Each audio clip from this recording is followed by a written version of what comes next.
오늘 전할 말씀은 창세기 1장 1절에서 2절입니다. 태초에 하나님이 천지를 창조하시니라. 땅이 혼돈하고 공허하며 흑암이 깊음 위에 있고 하나님의 신은 수면에 운행하시니라. 우주의 기원소를 보면 다이는 3만 년 전이라고, 고고학자들은 그 훨씬 이전에 뭐 몇십만 년, 몇백만 년으로 추정하는데 그거 맞는 얘기입니다. 그렇지만 하나님께서 창세기 1장에서 태초에 하나님이 천지를 창조하시니라. 이 천지 창조는 바로 하나님의 나라, 하나님의 백성, 그 나라를 창조하시기로 마음을 굳히신 거라는 거죠.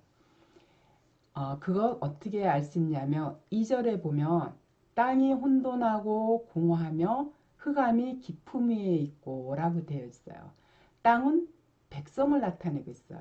이 백성이 혼돈하고 공허하면서 흑암이 깊다라는 것은 죄에 깊이 빠져 있기 때문에 하나님의 신이 수면에 운행하시면서 인간이 죄에 깊이 빠져 있는 그 모습에서 하나님이 하나님의 나라를 창조해야 되겠다고 마음을 굳히셨던 게 바로 창세기 1장 1절에 태초에 하나님이 천지를 창조하시니라로 시작을 한 거예요. 하나님께서 창세전에 그야말로 시간과 공간이 없는 영혼 속에서 창조를 계획하셨을 때는요, 이미 요한계시록에서 나타내고 있는 그 새 하늘과 새 땅에 목적을 두시고 계획하신 것을 알 수가 있어요. 그런 의미에서 이 요한계시록의 새 하늘과 새 땅은 이미 창세전에 완성된 것이기 때문에 우리가 계시록을 모르면 절대 이 창세기를 이해할 수가 없는 거예요. 또한 하나님은 아무런 계획이나 목적도 없이 어떤 일을 하시는 분이 절대 아니세요. 하나님이 천지를 창조해야 되겠다 마음먹은 그 하나님의 생각 속에는 그야말로 요한계시록에서 밝히 나타내고 있는 새하늘과 새 땅, 그야말로 하나님의 궁전을 이미 다 창세전에 완성시켜 계획해 놓으시고 이 역사를 이끌어 가시면서 최종적인 그 목적지는 뭐냐면 새하늘과 새 땅에 있는 거예요. 그래서 성경은 창세기에서 아담과 하하가 어떻게, 이 벌거벗은 아담과 하하가 어떻게 요한계시록에서 나타내고 있는 의의 흰옷을 입은 그야말로 하나님의 백성으로 이렇게 새롭게 창조되는가를 보여주고 있는 거예요. 성경을 읽다 보면요, 정말이지 이 창세기는 요한계시록을 힌트하고 있고 또 요한계시록은 창세기에 있는 내용을 하나하나 완성시켜 나가는 그 구조로 기록되어 있는 것을 우리가 알 수가 있어요. 한번 확인해 볼까요? 창세기 2장 9절에서 10절 이 내용이 그대로 요한계시록 22장 1절 2절에서 잘 나타내고 있어요.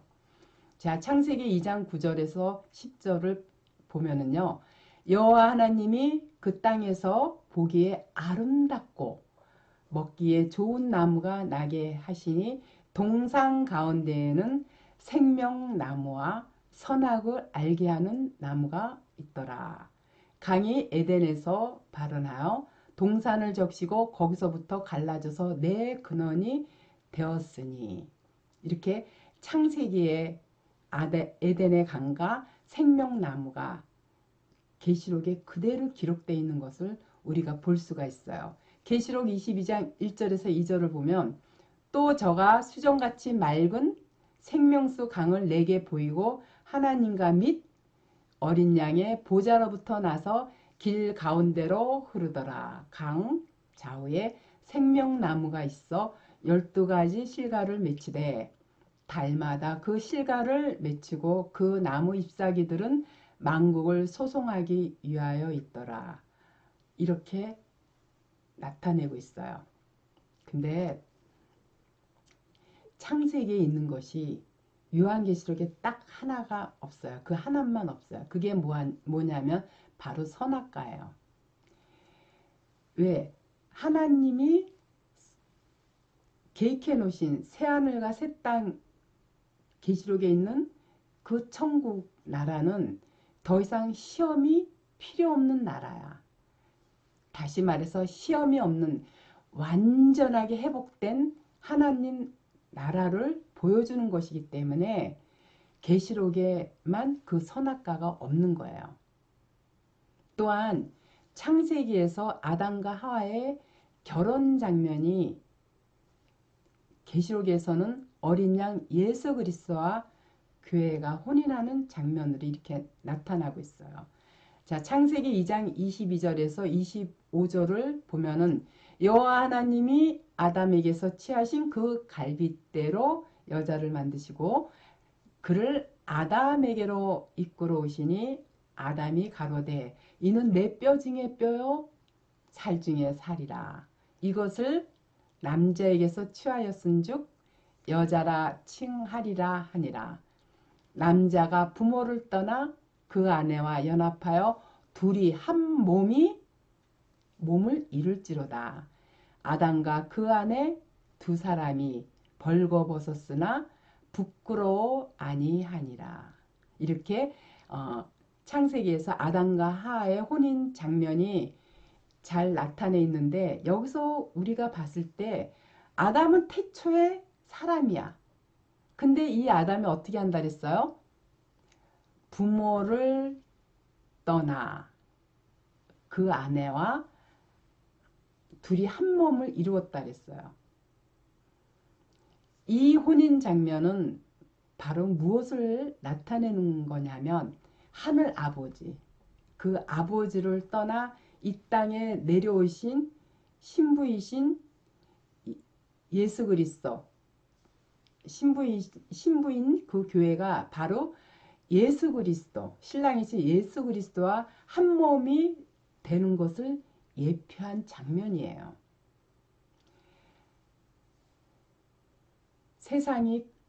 이 세상이 끝날 때, 종말이 올 때 하나님의 백성들과 온전히 하나가 되는 어린 양의 이 혼인잔치가 잘 완성이 되어서 이루어지는 그 예수 그리스도를 힌트하고 있는 장면이 바로 계시록 19장 7절에서 8절에서 이렇게 잘 나타내주고 있어요. 우리가 즐거워하고 크게 기뻐하며 그에게 영광을 돌리세.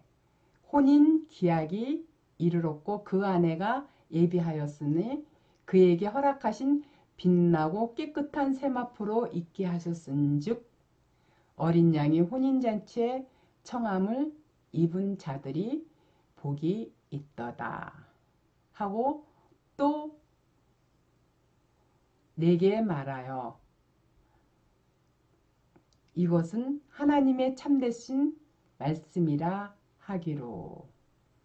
이렇게 창세기와 요한계시록은 아주 긴밀하게 밀접하게 연결되어 있는 것을 볼 수가 있는 거예요. 자, 창세기에서 요한계시록까지의 그 중심 사상에는 바로 예수 그리스도를 통한 하나님의 구원이 그 주체가 되는 거예요. 하나님은 창세기를 통해서 혼돈과 공허와 흑암뿐이 이 죄인들을 어떠한 방법으로 또는 어떠한 힘으로 하나님의 백성들을 회복시켜 가실 것인가를 이 그리스도를 통한 하나님의 백성들의 구원을 설명하기 위해서 여기 8명의 구별된 인물들이 등장을 해요. 창세기에 보면 자, 아담과 하가 있고 또 아벨이 있고 에녹이 있고 노아가 있고 아브라함이 등장하고 이삭, 야곱, 요셉이 이렇게 이들은 다 예수 그리스도를 예표하고 있는 거예요. 하나님께서 이 족장들을 시켜서 그야말로 하나님의 뜻을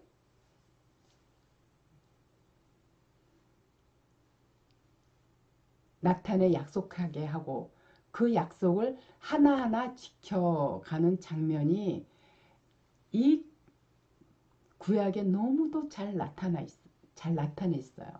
하나님께서 이스라엘을 하나님의 선민인 그 이스라엘을 400년 동안 애굽에서 혹독하게 고생을 시키셨고 그들을 어떻게 구원하실 것인가 또 구원해 내셨고 약속대로 구원해 내셨고 그 구원한 그 하나님의 백성들이 여전히 그 애굽은 바로 이 세상 것을 나타내는 거거든요. 그 애굽의 그 유혹을 뿌리치지 못해서 여전히 애굽에서 출애굽 시켜줬는데도 여전히 세상 것에 목말라서 우상을 섬기는 그들을 향해서 모세를 통해 바로 하나님께서 십계명과 그 규례들을 전부 다 모세라 하여금 쓰고 기록하게 하신 거. 그리고 또 구약 4000년 내내 이 선지자들을 통해서 어떻게 심판하실 것이고 어떻게 구원하실 것이라는 것을 너무도 이렇게 잘 나타내고 있어요. 하나님은 반드시 무언가를 행하시기 전에 먼저 기록으로 나타내시고 그 나타내신 그 약속을 그대로 이행하시는 그런 하나님이신 거를 우리가 성경을 통해서 너무도 깊이 있게 깨달을 수 있는 걸 많이 느껴요. 하나님께서 그야말로 6일 동안 이 온 만물을 창조하시면서 마지막 날 인간을 만들고 그 인간들한테 생육하고 번성하면서 정복하고 다스리라는 복을 주셨어요. 우리가 세상을 정복하고 다스려야 될 우리가 정작 지금은 어떻게 하고 있어요? 이 세상한테 정복을 당하고 살고 있죠. 응? 이스라엘 선민들이 애굽에서 출애굽을 시켜줬는데 출애굽시켰다는 건 영생의 길을 열어주었는데 어떻게 하고 있어요? 여전히 그 애굽에서 그 만난 고기를 먹고 물질의 풍요를 누렸던 이 애굽에서 길들여진 400년 동안 길들여진 이 하나님의 이스라엘 백성들이 결국은 어떻게 해요? 다시 그 세상 것인 애굽에서 주는 그 풍요와 쾌락을 때문에 우상을 섬기고 있잖아요. 그쵸? 오늘날 우리 한국교회가 똑같은 거예요. 그래서 1500년경에 BC 1500년경에 바로 애굽을 모세를 통해서 출애굽시킨 그 모세한테 직접 하나님께서 나타나셔서 하나님의 뜻을 분명하게 전달하게끔 기록을 하라고 해놨음에도 불구하고 그게 성경인데도 불구하고 오늘날 똑같은 게 더하죠. 더 이 세상 것에 대한 우리가 정복하고 다스려야 될 하나님이 주신 이 세상 것에 우리가 도리어 정복당하면서 날마다 날마다 살아가고 있는 우리의 모습을 보면 정말 우리 인간들이 미혹해서 하나님을 몰라도 너무 모르고 하나님의 그 뜻을 깨닫지 못해도 너무 깨닫지 못한다 하는 것을 저는 많이 느껴요. 이 세상을 우리가 정복하고 살아야 되는데 이 세상이라는 건 물질이야. 이걸 정복하고 살아야 되는데 오히려 우리가 이 물질한테 정복을 당하다 보니까 하나님께서 6일 동안 모든 천지를 다 피조물들을 만들어 놓으시고 나서 7일째 안식을 하셨어요. 이 안식의 의미가 뭐냐면 뭐 힘들어서 6일 동안 일을 해서 편하게 쉰다라는 그 뜻이 아니라 이미 다 만들어 놓은 피조물들을 만들어 놓고 인간한테 맨 마지막 만든 그 인간한테 너희가 다 번성하고 너희가 다 다스리고 너희가 다 정복하라고 하신 그 인간들한테 7일째 안식이라는 건 바로 그 인간들한테 영광을 받기 위해서 그렇게 이 우주의 창조를 계획하셨는데 그리고 다 만들어 놓고 모든 피조물들을 너희가 다스리라고 하는 그 기획 그 영원성까지 우리가 받았음에도 불구하고 우리가 오늘날 어떻게 하고 있어요? 세상에 지배당하고 있잖아요. 그렇죠?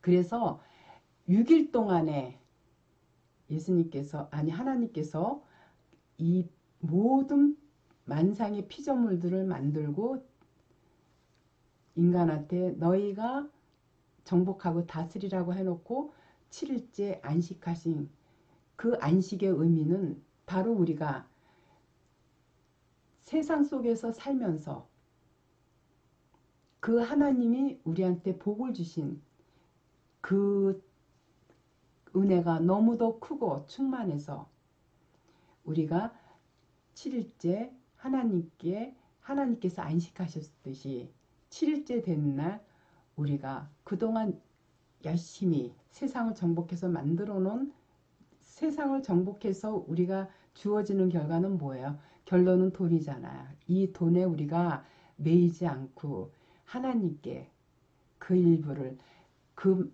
사실 마음 자체를 다 드려야 되는데 어쨌든 우리는 육의 몸을 입고 있으니까 그 중에 일부라도 하나님께 그냥 온전히 바친다는 그게 바로 헌금의 진정한 뜻인데 그게 바로 예배인 거거든요. 그걸 바라시는데 오늘날 우리의 그 현상들은 어때요? 하나님이 바라는 쪽으로 너무 반대 방향 쪽으로 가고 있다라는 생각 저는 늘 하면서 정말 우리가 미혹해서 하나님의 그 깊고 크신 뜻을 몰라도 너무 모른다는 생각을 늘 하게 되는 거예요. 우리는 정말 저부터도 그래요. 늘 세상을 정복하는 게 아니라 세상한테 정복, 지배를 당하면서 살고 있어요. 많은 사람들이 대중의 거의 대부분의 사람들이 물질에 혹은 명예에 혹은 자식에 혹은 자기의 재능에 혹은 권력에 이런 거에 지배당하고 살기 때문에 하나님을 기억할 수조차도 없고 하나님께 영광을 돌릴 그 마음조차 가질 수가 없는 거예요. 왜? 정복했을 때 세상을 정복했을 때 하나님이 우리한테 주신 거 그 크신 사랑을 깨달아서 하나님께 다시 헌신할 수 있는 게 헌금인데 예배고 헌금인데 우리가 세상한테 지배를 받고 있는데 어떻게 하나님께 온전히 헌신하면서 살 수 있겠냐는 거죠. 우리는 일주일에 한 번 교회에 나가서 찬송하고 헌금하는 걸로 하나님의 자녀라고 이렇게 착각하고 사는 사람들이 우리의 모습인데 하나님은 그런 거 정말 조금도 개의치 않으세요. 하나님은 온전한 우리의 마음만을 원하고 우리로 하나님의 백성들한테 영광 받으시는 거, 거기에 큰 뜻과 목적이 있었기 때문에 천지를 창조하신 거예요. 그래서 이미 6천년 전에 새하늘과 새 땅을 다 완성시켜 놓고, 그리고 너희들이 이 세마포는 성도들의 옳은 행실이라 그랬어요. 하나님이신 예수 그리스도께서 진짜 깨끗한 온전하게 하나님께 드려졌듯이 우리의 모든 이 마음이 온전하게 하나님께 이 바치는 그 마음이 하나님 편에서는 하나님은 영광을 받으신 걸로 생각을 하시기 때문에 우리한테 그러한 마음을 원하셔서 이 천지를 창조하신 거예요. 근데 우리가 하나님의 뜻과 반대되는 방향으로 우리가 살고 있다라면 우리한테 지어지는 건 뭐냐면 바로 심판밖에 없는 거예요. 그래서 하나님께서는 그 계시록에서 일곱 교회는 전체 교회한테 제발 거기서 싸워서 이겨라. 그래서 이기는 자에게는 생명나무 가시를 주겠다고 약속하고 천국에 들어갈 수 있는 열쇠를 주겠다고 약속하시고 이 모든 것들을 약속하신 거예요. 왜? 천지 창조의 목적이 바로 천국에서의 새하늘과 새 땅에 목적을 두고 창조를 하셨기 때문에 하나님은 그 생각을 조금의 변함이 없이 지금까지 역사를 통해서 시간이라는 이 시간을 오늘날까지 끌고 오신 거예요. 이제 6천년이 다 지났고 7천년이 도래한 이 안식의 이때에 도적같이 오시는 하나님이 언제 오실지 모르기 때문에 우리는 늘 깨어 있어야 돼요. 그래서 열처녀의 비유가 바로 그걸 나타내고 있어요. 기름을 준비하고 있지 않으면 불시에 오시는 그 신랑 예수, 그 하나님을 우리가 맞이할 수 없기 때문에 우리는 항상 기름을 준비한다는 건 말씀이에요. 그 말씀 안에 우리가 항상 말씀으로 깨어있을 때 오늘이 오실지 그야말로 천년의 말미에서 오실지 모르는 그 하나님을 우리가 신랑 예수로서 맞이하고 있을 때 우리한테 이 새하늘과 새 땅에 그 천국의 나라가 기다리고 있기 때문에 우리는 늘 말씀으로 깨어 있어야 된다라는 게 이 성경 66권 전체 내용을 압축해서 제가 얘기하는 거예요. 성령의 은사 받았니 이런 거 다 아니에요. 말씀으로 오신 그 하나님, 그 예수 그리스도와 내가 하나가 됐을 때, 연합했을 때 바로 새하늘과 새 땅에서 그야말로 하나님과 하나님의 그 혼인의 청함을 받은 사람이 복이 있다고 했듯이 하나가 됐을 때 바로 우리가 신랑 예수이신 그 예수 그리스도의 신부인 우리가 바로 교회로서의 그 역할을 다 수행할 수 있는 거예요. 그렇기 때문에 계시록 19장 9절에 이렇게 한 거예요. 혼인잔치에 청함을 입은 자들이 복이 있다고 했어요. 신랑 예수를 오셨을 때 맞이할 수 있는 준비되어 있고 깨어있는 그들이 복이 있다고 이렇게 분명하게 말씀하시면서 또 기록하라고 하셨어요. 무엇을 기록하라? 이 모든 말씀이 내게 하신 이 모든 말씀이 바로 하나님의 참되신 말씀이다. 이렇게 기록하라고 했던 거예요. 말씀으로 오신 그 예수 그리스도가 바로 성경 66권에 하나님의 진리의 말씀이 고스란히 담겨있기 때문에 우리는 늘 깨어 그 하나님이 창세기 1장 1절에서 태초에 하나님이 천지를 창조하시느라 천지 창조의 그 목적을 우리가 온전히 깨달아 그 목적대로 천국문을 향해서 가는 우리를 하나님께서 바라시기 때문에 우리는 그 하나님이 바라는 합당한 성도로서 날마다 예배하며 살아가는 우리들이 되어야 되는 것이죠.